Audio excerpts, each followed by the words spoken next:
Google pay, phone పేలో నొక్క ఫీచర్ని స్కామర్స్ రివర్స్గా వాడుతున్నారు మచ్చా. ఇది బేసికల్గా ఇది బగ్ కాదు మచ్చా, బట్ జస్ట్ ఒక ఫీచర్ అనమాట. ఇది ఎలా జరుగుతుంది అంటే కలెక్షన్ రిక్వెస్ట్ అని ఒక స్కామ్ ద్వారా జరుగుతుంది అనమాట. సో బేసికల్గా స్కామర్ ఏం చేస్తాడు, మీకు ఒక రిక్వెస్ట్ పంపిస్తాడు అనమాట, యూపీఐ రిక్వెస్ట్ ఆబ్వియస్లీ రైట్. కానీ అందులో లేబుల్ మాత్రం రీఫండ్ ఆర్ క్యాష్ బ్యాక్ అని పెడతాడు అనమాట. మనం ఫోన్ ఓపెన్ చేసి నార్మల్గా చూడంగానే నోటిఫికేషన్లు ఏమని కనిపిస్తుంది అని అంటే రీఫండ్ అని కనిపిస్తుంది అనమాట. ఓకే, మనకి ఏమనిపిస్తుంది అప్పుడు, మనీ ఇన్కమింగ్ అని మనకు అర్థమవుతుంది. సో అప్పుడు ఏం చేస్తాం, డైరెక్ట్గా నోటిఫికేషన్ మీద క్లిక్ చేసి డైరెక్ట్గా ఏమవుతుంది, క్లిక్ చేసిన ఎమ్మటే యూపీఐ పిన్ కోడ్ దగ్గరికి వెళ్ళిపోతాం అనమాట. అక్కడ పిన్ చేసేస్తాం అనమాట, పిన్ ఎంటర్ చేసేస్తాం. సో మనం ఏమనుకుంటున్నాము, ఓకే డబ్బులు వస్తున్నాయి కదా, ఎవరో పంపిస్తున్నారు అని చెప్పేసి మేము ఇమీడియట్లీ పిన్ కొట్టంగానే ఏమవుతుంది, అది బేసికల్గా మనీ వెళ్ళిపోతాయి అనమాట. ఇన్ కాదు, బేసికల్గా అవుట్ అవుతుంది.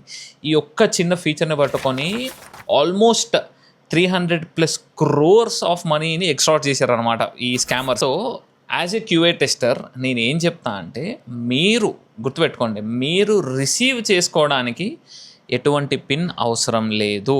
ఓకే, మీరు యాక్సెప్ట్ కొట్టంగానే మీకు డబ్బులు వచ్చేయాలి, అది గుర్తుపెట్టుకోండి. ఎవరైనా చూస్తుంటే కనుక ఈ రీల్ని ఎవరైనా చూస్తుంటే మీ ఇంట్లో ఉన్న పెద్దలకి, మీ ఇంట్లో ఉన్న వాళ్ళ ఫ్యామిలీ గ్రూప్స్లో షేర్ చేయండి, so that people will understand ఈ స్కామ్స్ నుంచి కూడా బయటపడవచ్చు.